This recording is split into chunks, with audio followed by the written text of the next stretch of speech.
But so we'll say women of distinction. How's that? I take great pride that my wife was one of those at one That's time. exactly right. Yeah. I forgot about Bonnie. Yeah. But generally, there are one from each one of the three counties. Right. But this case is not this case this year. Nobody from Morgan, and it's become, I believe, you vote on a slate, and you vote three, and so I believe they took the top three vote getters. All three very impressive ladies. Very impressive ladies.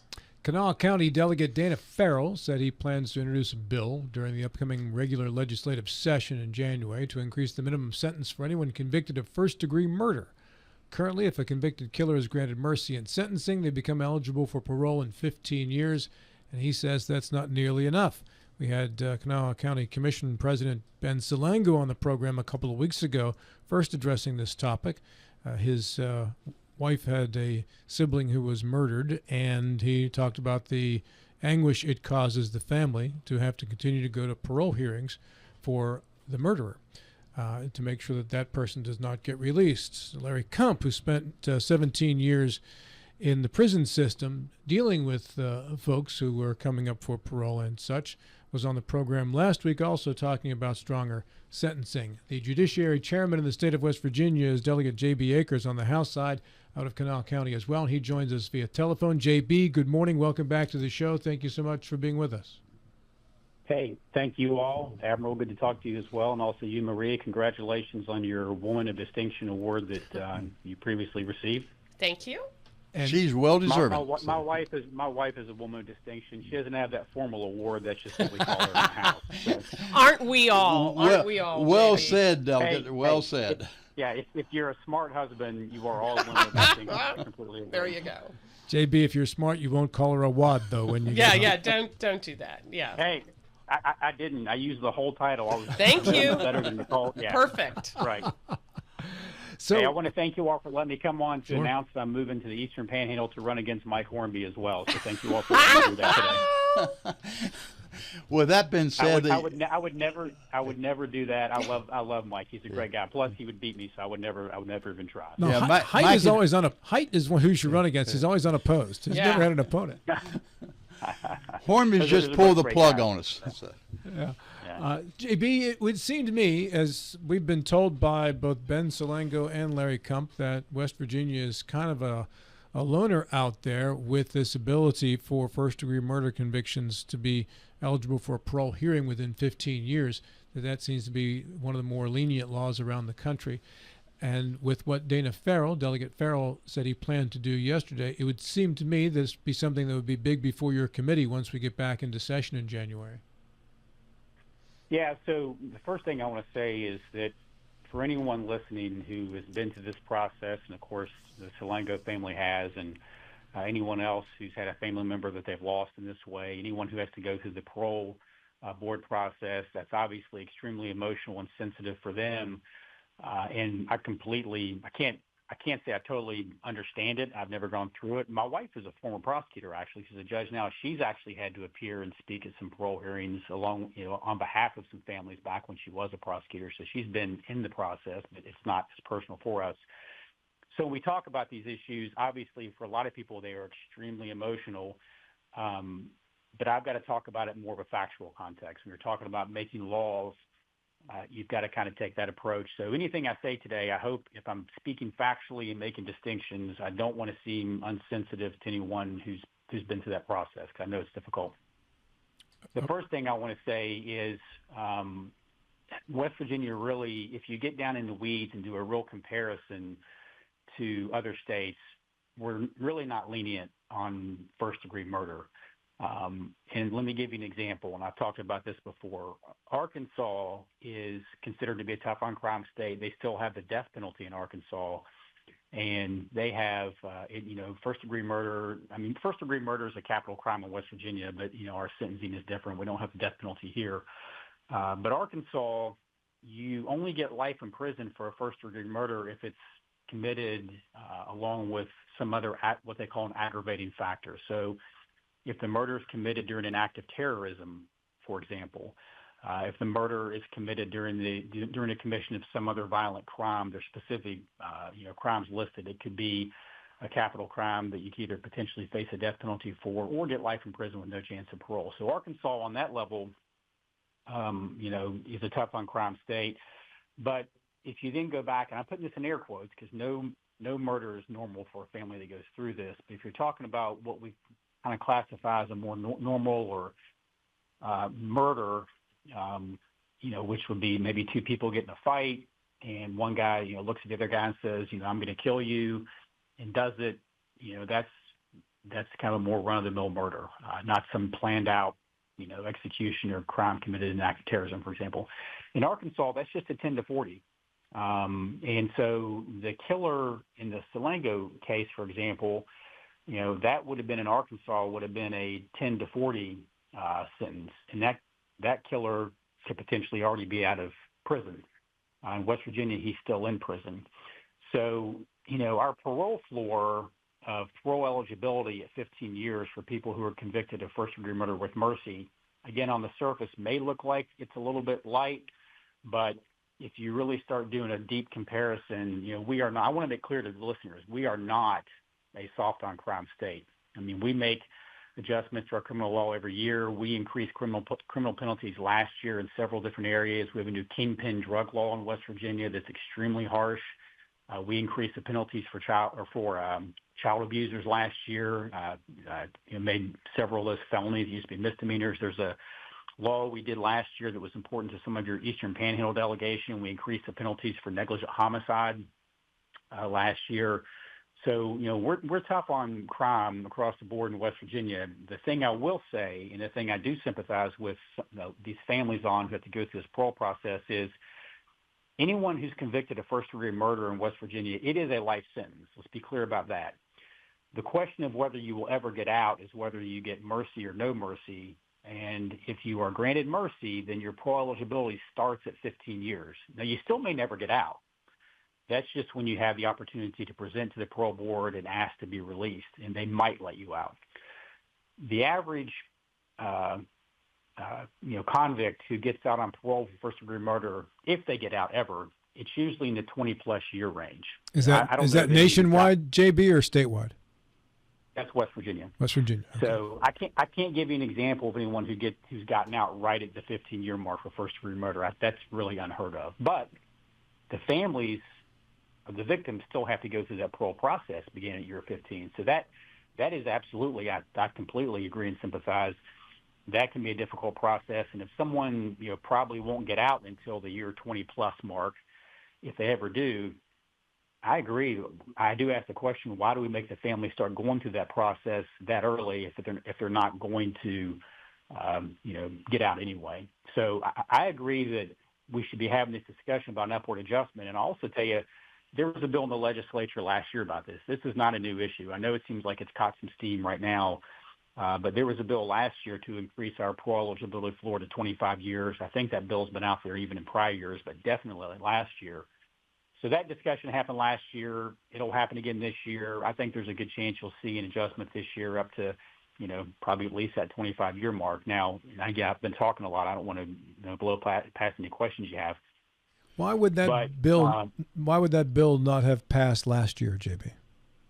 It's just the volume of bills we deal with, Rob. And I'm not saying that bill wasn't important. It certainly is to families. But, first-degree murder, thank goodness, it's not common. It happens. It happens more than any of us wish that it did. I wish it never happened. But, we just have such a volume of bills. At some point, you start having to pick and choose which ones seem to be you're having more issues with. And like that negligent homicide bill that you all have talked about in your show before, that had been in the hopper for several years. So at some point, you're like, which ones have been around longer, which ones have seen more work, and you have to almost essentially triage this stuff. So, but I'll also tell you, there was some opposition last year, and it wasn't widespread. It wasn't all prosecutors, but there were some prosecutors who approached this with just some concern. They weren't against it. But this is what I want to talk about also. If you put this parole eligibility floor, let's say you moved it to 50 years, and you just made it like a really high number, and you said you'll never have a chance to even get out until you've been in prison for 50 years. I know some people would say you should never have a chance to get out ever, no matter what kind of, whether you get mercy or not. What that would do is, and what the prosecutors told us, and I understand this, then you would probably never have anyone plea again. They would say, well, I'll just take my chances and go to trial. If you tell me I'll be in prison for at least 50 years, even with mercy, that's essentially a life sentence. Then I'll just go to trial and roll the dice, and maybe I'll get acquitted. Maybe there's some technicality. Maybe a witness flips and their testimony is different than what they said it was going to be. And I'll tell you, something even more painful for a family to go through than a parole hearing is watching someone we know is a murderer walk at the end of a trial. And, you can never guarantee what's going to happen at trial. There are times we're sure of what the result's going to be, but you never really know because juries are made up of people and people are unpredictable. So having some parole eligibility where someone thinks they won't be potentially in jail forever regardless, that does give prosecutors some leverage to try to make sure that they do get convictions in these cases and the families do get justice and there is some finality and you don't risk these terrible results where, you don't want an innocent person going to jail, obviously, but we also don't want someone we know is guilty of a heinous crime to walk and the family has to go through that pain. So that is one of the reasons. Does that make sense to you guys the way I just explained it? Yeah, it's an unintended consequence of trying to toughen the law. I get it. Yeah. Yes.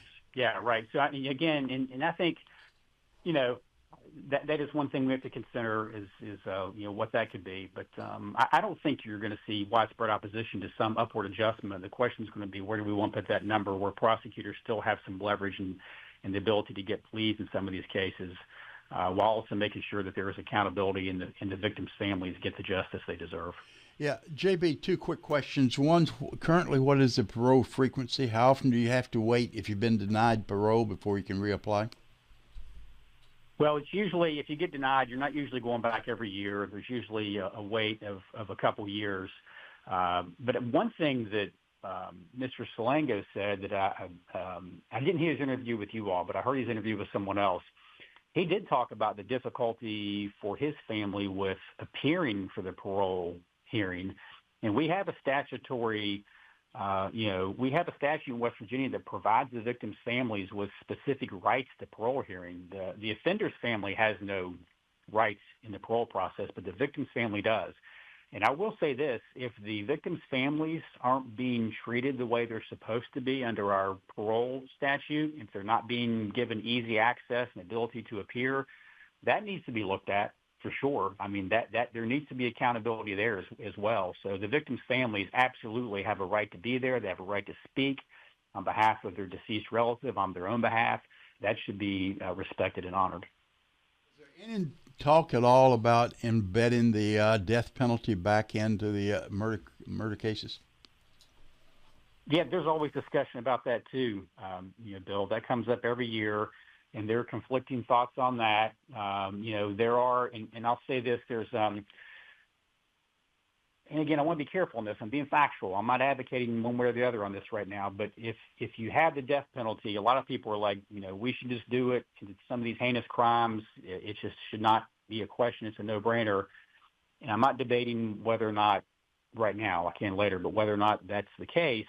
But one of the arguments you hear sometimes is, why are we paying to keep someone in prison for the rest of their life if they committed one of these heinous crimes, then let's just give them the death penalty. It's actually more expensive to have someone on death row. And some people may not like to hear that, but it is a fact. And these are things that are beyond the state legislature's control. The U.S. Supreme Court has set very strict constitutional requirements and mandates in death penalty cases wherever they may be nationwide. There was a 4-year period in the 70s when there was a moratorium on the death penalty nationwide. There were 3 cases. I think there were the Furman cases in 1972 when the moratorium went in place because the court said that there was just such a mismatch of death penalty laws. It would become arbitrary. And then in 76, there were 3 cases. They were called the Gregg cases where the court allowed the death penalty to be reinstituted, but you have to follow these very strict requirements.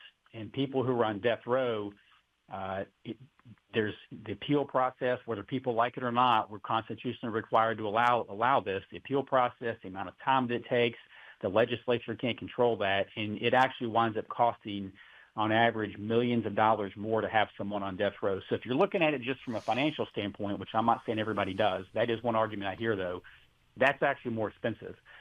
If you're looking at it strictly from whether you should do it or not, you start getting into a lot of debates there. Should the government, who we know makes mistakes at times, you all have all mistakes the government makes. We've all experienced that. Should the government have the ability to kill its citizens? That's a debate we have. What guarantees can we have that we're going to get this? I think it should be absolutely airtight if you're going to have the death penalty, that we don't make mistakes, that we know for sure that if we are going to kill another human being, you got to get it right if we're going to do this again. And that's a debate as well. And then you have the debate about whether we should allow it or not. And you actually see a lot of overlap on this one, guys. You'll see overlap between the left and the right where, there's disagreement there about whether we should have the death penalty. And sometimes those two sides, which normally are against each other, will align. So it becomes a very nuanced, complicated debate. Maria. So, JB, do you have a number? How many first-degree murders occurred in West Virginia last year? Any idea? I honestly, no, I'm not going to make up a number. I mean, I can tell you, Kanawha County, for example, you'll usually see, and I'm just saying this because we're the most populous county in the state, we may see 20 or so murders. That's kind of an average year. Some years a little more, some years a little less, but we're around 20 or so countywide annually. That's about our average. So, but those aren't all first-degree murders. Some of those are going to be second-degree murders as well. So, just within Kanawha County, that's what you see for total murders. Statewide, I can't tell you. And then, as far as the sentencing goes for mercy, let's keep this in mind as well. If you actually go to trial, the jury decides whether you get mercy or not the judge, not the prosecutor. Now, if you plead, the judge can make that decision. But if you go to trial, the jury decides. And I always say I think we have to be very respectful of that process as well. Like, I don't like to second-guess juries. These are regular, everyday citizens who gave up their time to sit in a courtroom, and they listen to the evidence. And I always say I think they're in the best position to decide on this, whether someone gets mercy or not.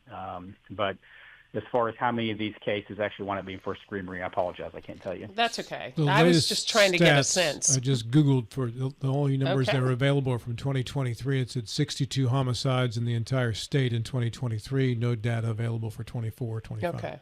Yeah. Well, and keep in mind, every murder is a homicide, but not every homicide is a murder. Does that make sense? Yes. It does. Yeah. Yeah.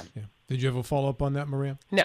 Okay. So, JB, then as this law is then proposed by Delegate Farrell and goes into the Judiciary Committee, at that point then, do you begin to have debate on that within the committee, or do other things have to happen before it becomes a law that you can debate?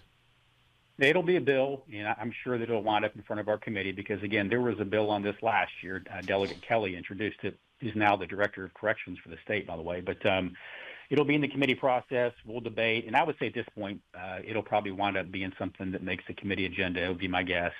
And I think the debate will be over the years. Now, again, I think there's some people who will say, regardless of the murder, you should go to jail forever and never have a chance to get out. There'll be some people who say that. There'll be some who say they're fine with 15 years. But I think this is just my ballpark guess. I think most people will be okay with an upward adjustment of some level. And if your listeners who are wondering when I say, like, if there's a debate over whether someone commits first-degree murder, if they should ever even have the chance to get out, again, there's no excuse for it ever. But there are cases, for example, where I know juries have granted mercy where you might have a person who had been violently and severely abused for years by someone, and, you shouldn't do this, but then they will kill that person.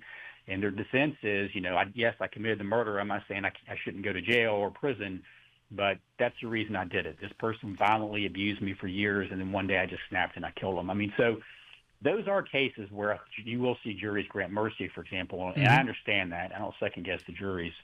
So I don't think there'll be a debate over whether or not there's mercy allowed. I think it'll be over whether or not, or what the parole floor is. One more thing, if I have time, I want to touch on. 30 seconds. This came up in your. Yeah, we talk about juveniles. That came up in your prior discussion. Yes. There's a U.S. Supreme Court case. Again, we have no control over this. If a murder is committed by a juvenile, constitutionally, you cannot put them in jail for life with no chance for parole. They may never get out. They at least have to be parole eligible at some point. JB Akers, Judiciary Chair in the House of Delegates. We appreciate your time this morning. Great information, sir. You guys are great to talk to. I appreciate it. Thank you. Have a great day. Thanks, JB. Our pleasure.